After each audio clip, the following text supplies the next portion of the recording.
All right, everybody, you have just tuned in to the Steel City Blitz Steelers podcast presented by 26shirts.com/Pittsburgh. And I would like to announce number 72 has entered as an eligible receiver. It's got to be one of the funnest things I've seen in a while, the way the crowd loves Zach Banner coming onto the field these days. But we'll touch on that maybe later and many, many other things. But big win for the Steelers this past Monday night. Of course, now they have a short week, have to prepare for the Indianapolis Colts, who currently lead the AFC South and are playing pretty darn good football. And we'll talk about them a little later, but to kind of break everything down here, and we'll start with the latest news and stuff. But to do that, Ben Anderson is with me. And Ben, how are you doing tonight? And how were you feeling about halfway through the first quarter on Monday night? I tweeted out, I said, just fucking pull him already. It was just, he was playing so badly. And then I went back and I watched the film. And by the way, I'm fine tonight. But I went back and I watched the film, and it was just as bad as I thought it was when I watched it live. It may have been worse. He wasn't just throwing the ball poorly. He was making bad decisions. He was missing open receivers. On that first throw, when he locked in on Johnson and tried to force it in there, threw the ball inside shoulder and short against one of the best cornerbacks in the league, which you can't do. No. He had Juju open on the other side for an easy 10-yard throw between the left hash mark and the numbers, and it probably would have gone for 15. I mean, it was an easy throw. Yeah. It was. I don't know why he locked in on Johnson and didn't scan the field, but he missed Juju on that throw, for example. There was another throw where Juju, later on in the first half, where Juju had, 2 steps on, not on Howard, on the other corner. The guy they eventually picked on all night long, and 24. I can't think of his name. Yeah, and that's exactly who it was. He had him, and if he'd hit him in stride, that was a long gain. It may have gone for 6. And he threw it short, and instead it was no completion. It was incomplete. And it was things like that the entire first half. And then, they kind of turned the tide, like right there at the 2-minute warning when they got the ball back and drove the length of the field and scored. And I felt a lot better going in at halftime. I don't know about you. I was like, okay, now they're starting to pull their heads out. Now things will be okay. And, by the end of the third quarter, now it was 17-14. And then, in the fourth, they were already driving when the fourth quarter started. And it was pretty obvious to me they were going to score again. And sure enough, they did. So, I mean, basically the story of that game, even the defense, I didn't think played very well for about the first quarter. Mark Barron trying to strip the ball on the 2. That's just dumb. Like a bunch of guys missing tackles. Yeah. I didn't see a real great sense of urgency. I blame that not on coaching, but on locker room leadership, which is still non-existent in my opinion. I think that hopefully these high character drafts they've been taking for the last 4 years will pay off here sometime in the future, and we'll get some good leaders in that locker room. But right now, we just don't have it, and it's driving me nuts. I was pretty pleased with the way those guys bounced back, but not having any sense of urgency when they came out, coupled with really horrible quarterback play, led to them getting in that hole. Yeah. And, after that, they just dominated. The last 32 minutes, they had 4 sacks. They forced 4 turnovers. They had 2 tackles for loss, and they scored 27 unanswered points. And if you look at that game in 2 parts, as opposed to looking at the game as a whole and going, you almost have to look at it in 2 parts. Yeah. Yeah. If you look at it that way, basically they were being dominated, and then they completely turned the tide and dominated the other team. And that really is a credit to their coaching, and maybe to a degree to, the thing I was just bitching about, the locker room leadership. But the point I really want to make, if you're a Steelers fan, and I get it, people are frustrated, but sure, if you want to blame the way a team starts the game on the coaching, and say it's all the coach's fault. The coach sucks. The coach needs to go. The coach. But then not give him any credit when they turn things around completely and do a 180 and then dominate that team. Fair point. Yeah. You are not thinking. You are reacting from emotion. And, if you come at me during a game when I'm drinking, I'm probably just going to tell you that you're dumb. So you drink during games? I didn't know that. I do. I didn't know that. The whiskey whispers in my ear. Don't be nice. Just tell them what you think. Forget it. Well, we're going to get to Rudolph a little more specifically here shortly, but I want to go back to something that you said about leadership and stuff, because this was the type of game that always scares most fans because you just expect to win. This is a team in Miami that was 0-6 coming in. They had basically had fire sale after fire sale, and it continued leading right up to the game with Kenyon Drake getting shipped out to Arizona. And so I think it's only natural, even for professional athletes, to just say, okay, I think we can walk through this one and get a W. And it was a good smack in the face that they received early on. And so I do. And I agree with your point. If we're going to rip on the coaches for the lack of preparation, then we better be willing to praise them for the lack of adjustment and getting this team back into the game and to dominate the game and to a victory. And the same can be said for the players. If we're going to complain about the lack of leadership, the overall lack of effort, hustle, then we better be willing to praise when all that stuff started. So that's why I look at this game very much as a tale of two games. I mean, this really was. You look at what Miami did, and Fitzpatrick. What a character that guy is. He's out there smiling all the time. You got to love a guy that just goes out there and has fun. He's playing with house money all the time. He just enjoys it and has that kind of attitude. But, as far as Rudolph, the positive takeaway is that he bounced back, that he played well, kind of as you said, over those last 32 minutes or so. But there's still things there. There's nothing he can do right now about the arm strength. It's not superb by any stretch.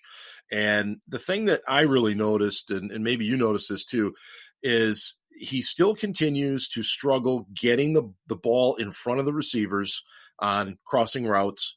And perhaps more alarmingly, when there are timing routes, he is late delivering the ball, and that leaves a door open for the defensive back to make a break. And we saw that 2 or 3 different times, and then it improved in the second half. So I don't know if he just needed a thump on the head to get himself straightened back around, whatever it was. But Ben, that first half was just ugly, as you alluded to in the opening comments, and you could see it on the all-22. He was just locking on guys because we had guys open. There's no doubt in my mind we had guys open, right? Yeah, the problem is not the receivers. The problem has been the quarterback play. Yeah. And his mechanics in the first half in particular were a mixed bag. I mean, he was throwing off his back foot. He was not timing his throws well, as you just alluded to. His ball placement was poor. His footwork was bad. Yeah. And then it got better as the game went along, and his performance throwing got better as the game went along. And I think there were some instances where he realized that the throw was late, and so he was trying to force it to try and catch up. Definitely. And he doesn't have the gun for that. He's not Ben. Ben can just do that. But he's got the big arm. It's different. Mason doesn't have that. And the majority of the throws that Mason can make are going to be those timing-based throws because he doesn't have that big arm. He can't zip it in there when he sees a little window suddenly open up. Yeah. No, but he's going to get better. He is. His anticipation is going to get better. His ball placement's going to get better. His mechanics will get better. His arm, his throwing motion is fine. It's just his footwork needs to be more consistent. And he got knocked out. And he took a week off, and maybe that did play some kind of a role in this. And I'm not going to discount that possibility. He finally took a shot. As you and I were talking about before we went on the air, and he seemed to get better after that happened. I thought on the last drive in the in the first half, right before the 2 minute, right after the 2 minute warning, that last play where he threw the touchdown, he knew he was going to get hit. He knew it. Yes, absolutely. That was an all-out blitz in front of man coverage, and he stood there, waited for the opening, and threw it out there, and took a shot. And he was fine. It was a great throw. And it was a great route, and it scored a touchdown. I honestly didn't think we would get the touchdown, but I was psyched that we got the first down. Yeah.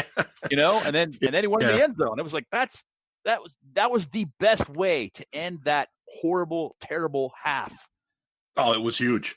I mean, it just you could feel the air going out of that building, and as quickly as that happened, you could feel it all come right back in. And I was kind of DMing a little bit with fan Hall of Famer Rick, and he was saying the same thing, in his seats there in Hines, just that it was so dead, and just that one play, everybody was right back in it. It was a brand new game. And you felt good about it. So, again, the kid is going to make mistakes, and he's going to get better. He's going to keep coming along, and the receivers, I think, are doing a real good job for him. Especially, we're seeing kind of this guy rise right now, Deontay Johnson, which we all had hope for. And man, he has become a really good receiver, and possibly becoming that number 2 guy to take a little pressure off Juju. So, lots of good things after those first, 18 minutes or so. And, and just to update everybody too, the latest, injury stuff. Right now, Connor has the AC joint, in his right shoulder, and, based on everything I'm told, and you can fill in here too, Ben, it sounds like, he's going to miss most of the week of practice. He could potentially play, but as Tomlin said yesterday, it's definitely going to be a game time decision. Did we hear anything on Benny Snell today about the knee? No. I didn't either. Anyway.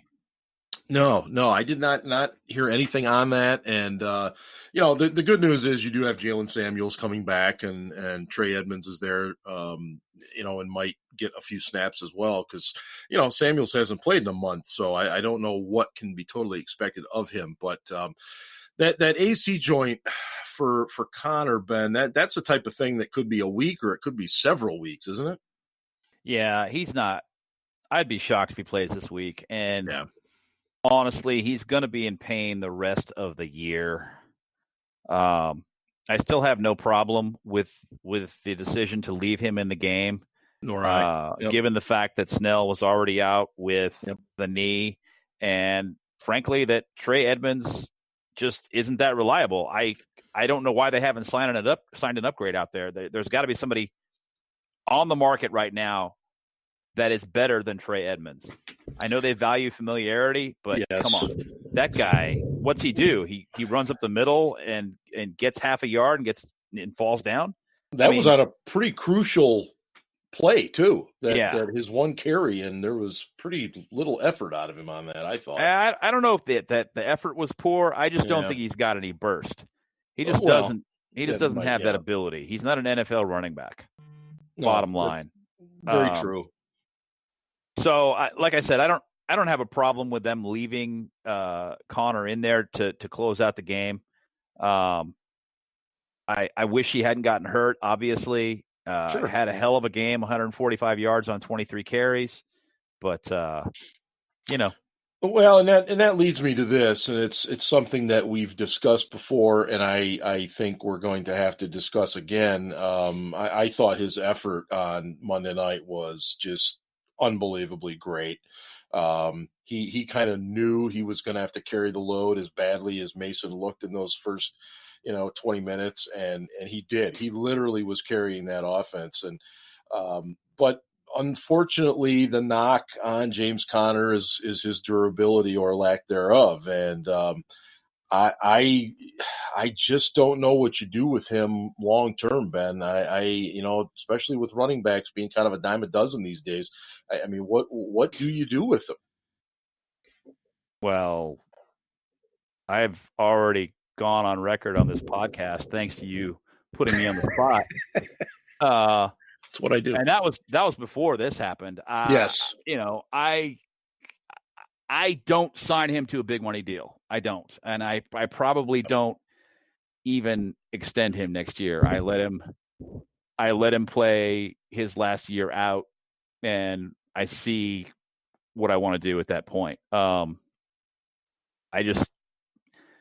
think he might be at the beginning of his decline, and I'm afraid that in James' case, that decline is going to come at a younger age because of all the health problems he's already had, on top of the fact that he runs with a very physical style, and he's gone through cancer, and he's had the injuries that he's had. Mm-hmm. I just don't. I know the guy's got a ton of heart, and I got all the respect in the world for him, but this business at the end of the day, this business is about winning. It is. And,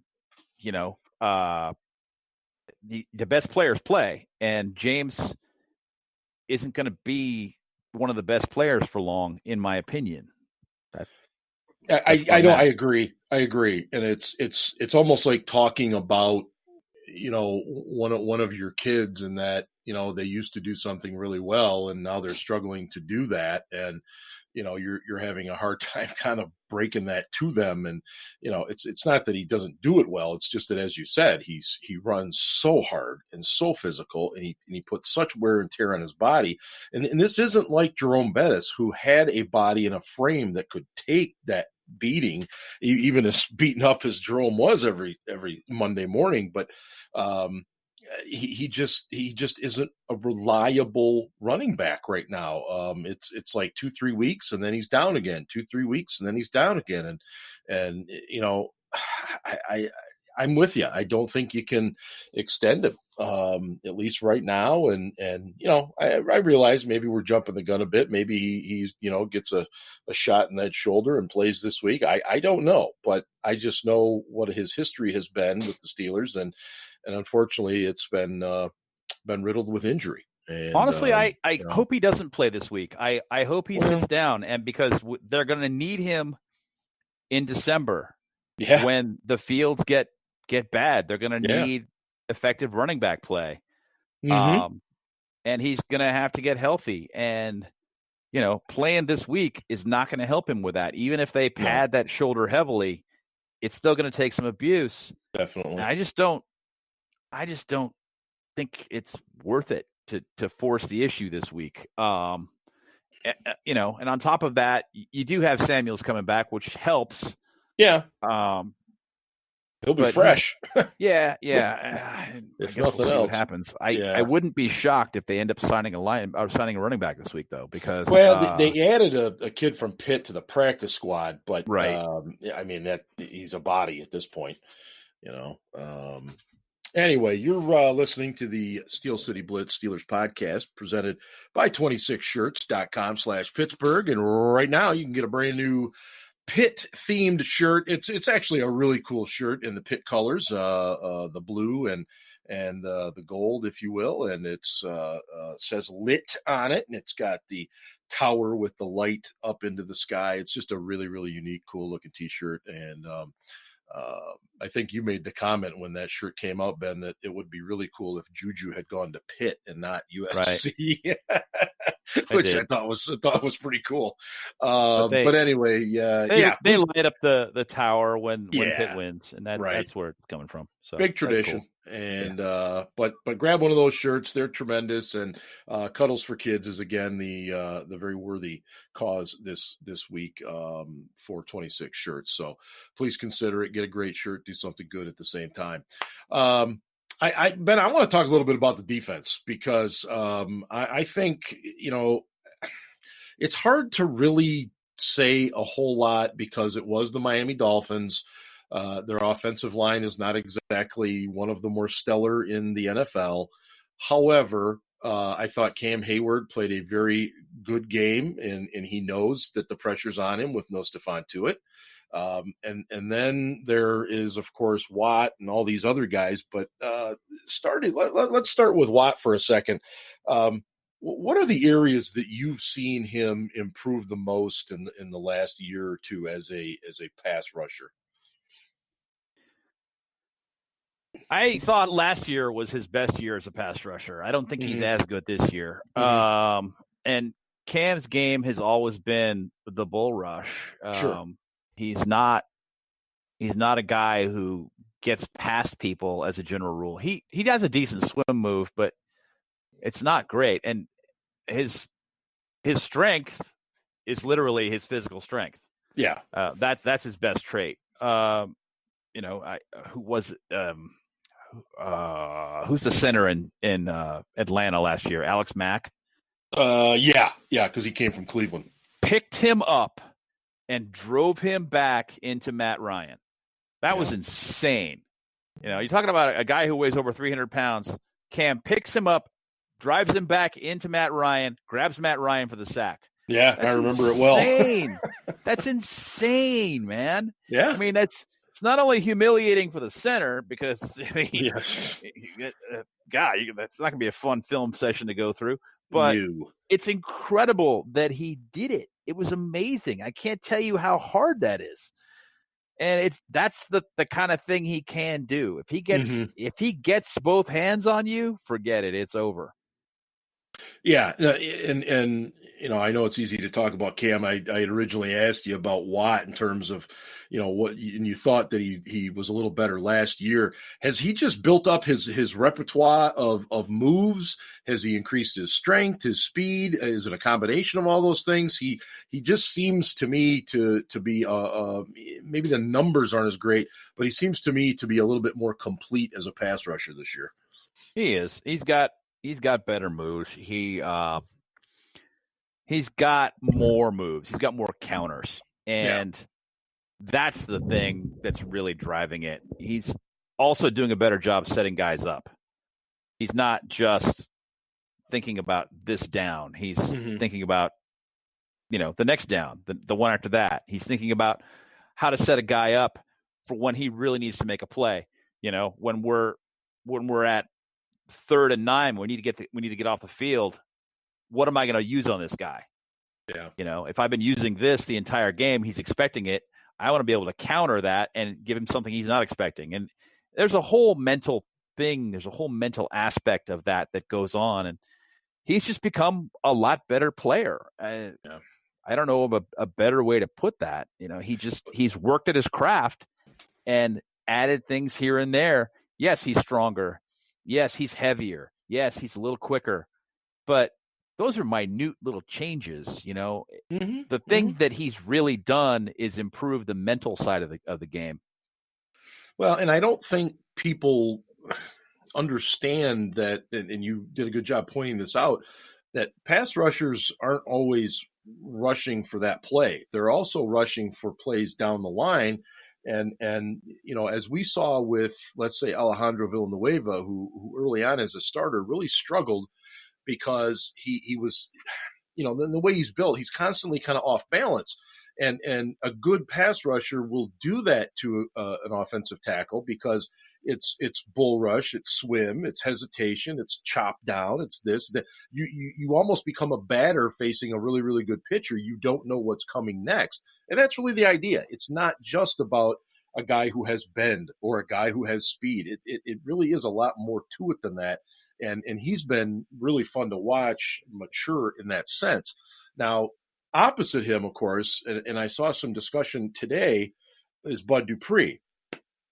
I mean, do you feel it's a foregone conclusion that he's still not coming back to the Steelers after this year? No. No, he's not. Yeah. I do not feel that is a foregone conclusion. I did feel that way going into the season. Yeah. I do not feel that way now. And I'll be honest, that doesn't really make me all that happy. Bud is playing better, okay? We have to give both Bud and Keith Butler credit because Keith Butler is now the outside linebackers coach. And, Keith Butler has got quite the resume actually coaching linebackers. Absolutely. So this isn't, a real shock, but he is playing better. And I'm just not seeing enough there to think that Bud is worth the big contract. And I think he's probably going to get offered one by the Steelers. at the end of the year because I think he's probably going to get, Mm-hmm. in the neighborhood of 8 or 9 sacks. Yep. And, he's made some other plays with turnovers, forcing the ball out, picks. He's got tackles for loss. He's doing he's doing the dirty work where he is on the field covering running backs, covering tight ends, staying there in the flat, and he's doing a good job there. So I'm afraid, honestly, that he's going to end up getting the big deal and that they're not going to invest either draft capital or free agent capital into another player. I know Shaq Barrett's not – actually, Shaq Barrett is going to be a free agent again at the end of the year. He is. I really wish they had tried to sign Shaq Barrett to a long-term deal in the offseason and let Bud walk.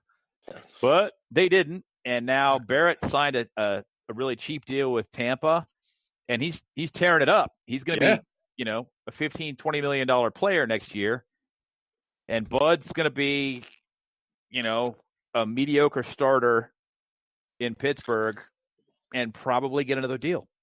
And I'll be honest with you, with Dupree. My concern is that I think if he does get paid, I think he kind of reverts back to the Bud Dupree we've seen the last few years. That's what I'm afraid of too. Yeah, and look, I don't know Bud Dupree, but I'm just going off based on the performance I've seen of him leading up to this. Yes, he's better. Yes, he's made some plays, but you just can't help but wonder if there's a lot of motivation there to get that one huge contract, whether it come from Pittsburgh or one of the other teams. But that's my concern with him. So let me stay on the defensive side of the ball here. Minkah Fitzpatrick comes up with 2 interceptions, and Ian was mentioning this before the show. He has got really good ball skills, and I think it becomes sometimes underappreciated just how important it is to have secondary guys. It's great when you have guys that can cover, and it's great that you have guys that can tackle. But when you've got guys that also have the ability to see the ball, go after the ball, catch the ball, it just makes a huge difference, and we've seen it in the secondary. How pleased, how impressed, whatever word you want to use, are you so far with him back there? Extremely. He's made a huge difference. Gigantic difference. The team is giving up literally half as many points since he joined the Steelers. Mm-hmm. They're getting turnovers constantly on a weekly basis. I don't want to, give him all the credit for that. No. But the biggest thing you see is they're not blowing coverages anymore. And he's the guy back there. He's calling the coverage for the defensive backfield. And he's making sure that everybody's on the same page, and we're just not seeing them blowing any coverages. They're not leaving guys uncovered. And that was the thing that stood out before with Sean Davis and before him, with Mike Mitchell, is that they were constantly blowing coverages and, pointing at each other going, I thought you had him. I thought you had him. And the ball skills. Yeah, of course. That's been a big thing because he locates the ball in the air, where, I'm not a guy who thinks that Terrell Edmonds sucks like so many people do. Right. I think he's okay. I don't think he was worthy of a first round pick. I did not have a first round grade on him in that draft. I do think that he has incredible athleticism. I don't think that he's a very smart player.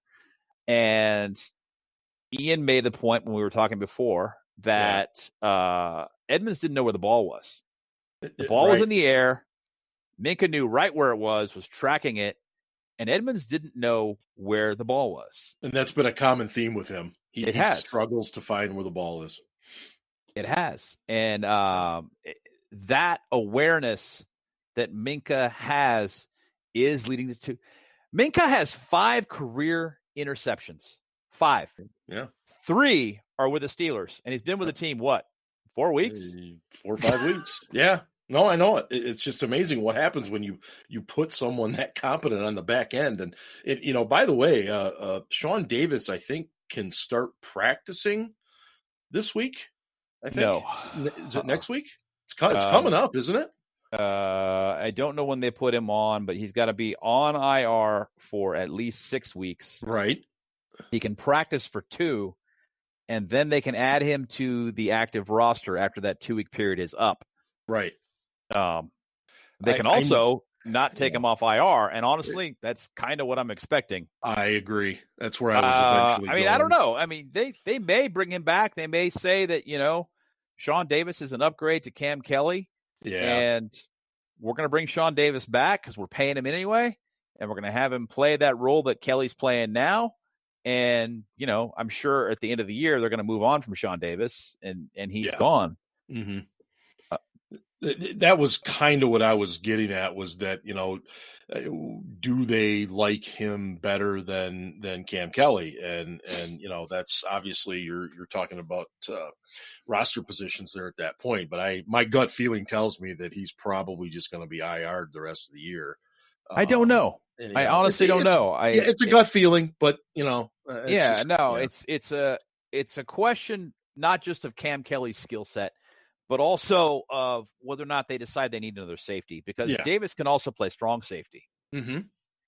So did it a lot his rookie year, if I remember. I mean, he was actually pretty good up around the line. Yeah, his first and second year, he played strong safety.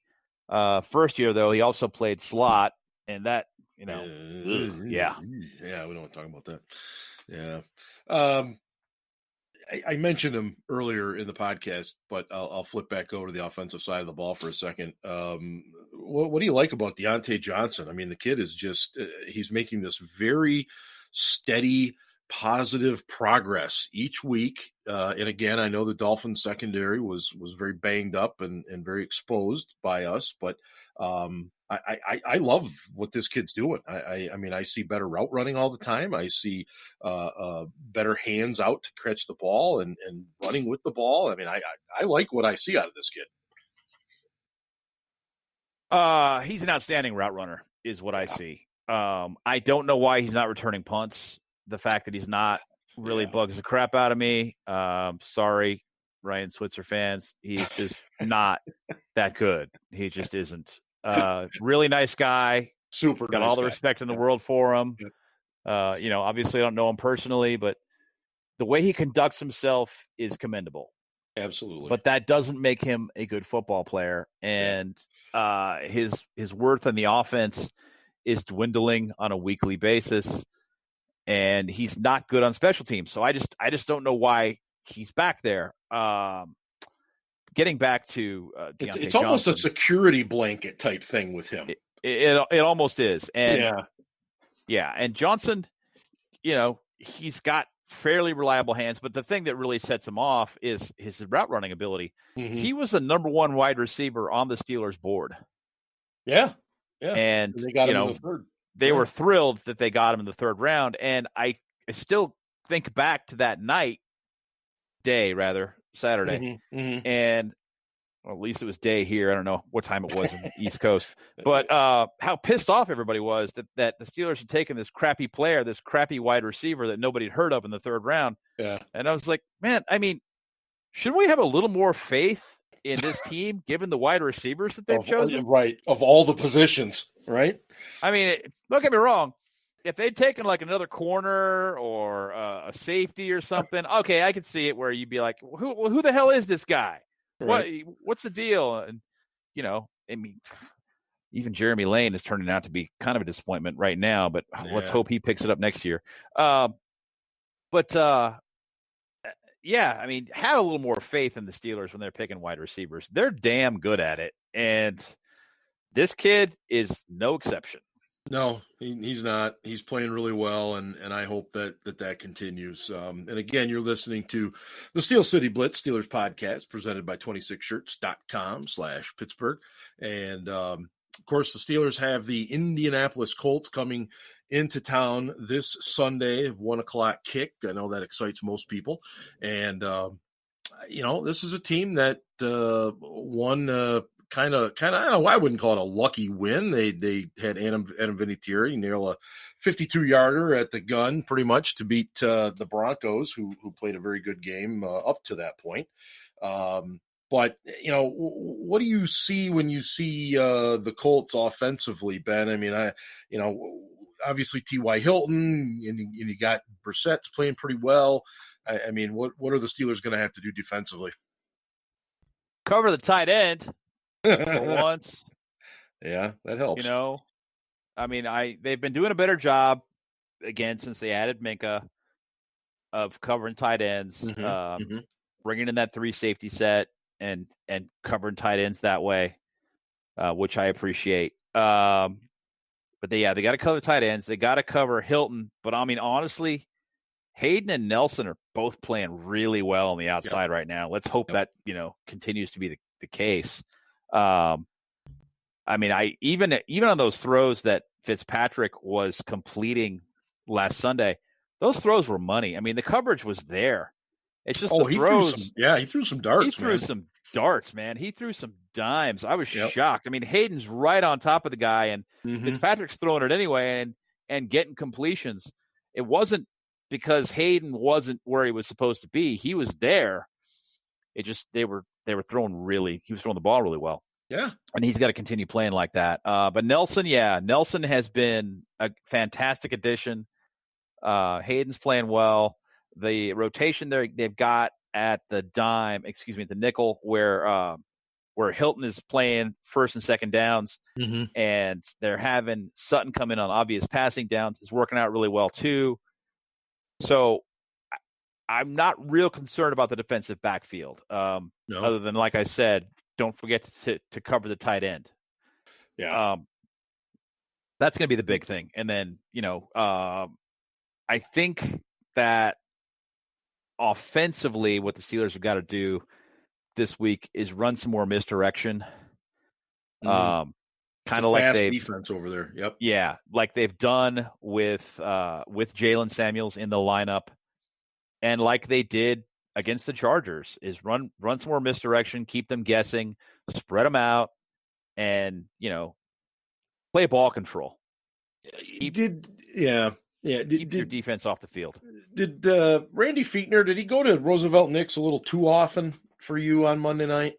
No, not at all. I felt there were times when it got stale. I don't mind if you're going to use him, but to keep running the ISO over and over when the Dolphins have kind of figured out they're just following the fullback, I thought that's the perfect opportunity to fake you right and then come back to the left, type thing. And he didn't really do that. Maybe that's coming this week. I think that was kind of in the plan. It was like, okay, look, it's the Dolphins. They don't have a very good run defense. Right. We're going to run this and run this and run this, and we want to put the film out so that people are keying on it that way, and then we can go, yep, we're going to go, we're not actually going to follow the fullback. We're going to pull a guard over to this side, and he's going to open up a giant gaping hole, and we're going to run. Speaking of that, I didn't mention that Ramon Foster, as far as we know, is still in concussion protocol.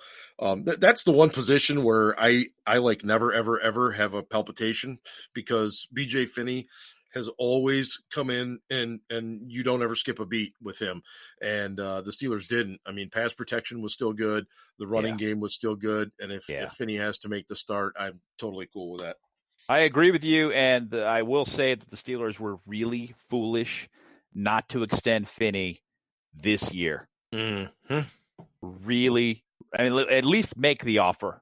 At least put it out there and go, hey, man, we're making an offer to you. We want to keep you around for 5 years. You're the heir apparent at one of these guard spots, most likely Foster. Yeah. No, I'm with you, and I'm hoping that they'll have some discussions, and Ramon has gotten as much out of a guy that came aboard so late as he did, and he's played tremendously. But I think the years are starting to catch up with him, or what do they say? It's not the years, it's the mileage. But we'll start wrapping things up right there.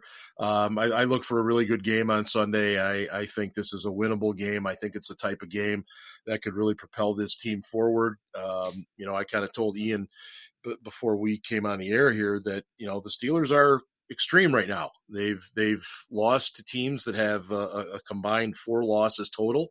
They've beaten 3 teams that have a combined 3 wins total. So this is a good test for them. And I'm looking forward to it. So thank you for listening as always. And please, whatever platform you're listening to the show on, whether it be iTunes, Stitcher, Spreaker, whatever, take just a second, give us a review if you would, please. We would really, really appreciate it. So for Ben, this is Steel Dad signing off. This is the Steel City Blitz Steelers podcast presented by 26shirts.com/Pittsburgh.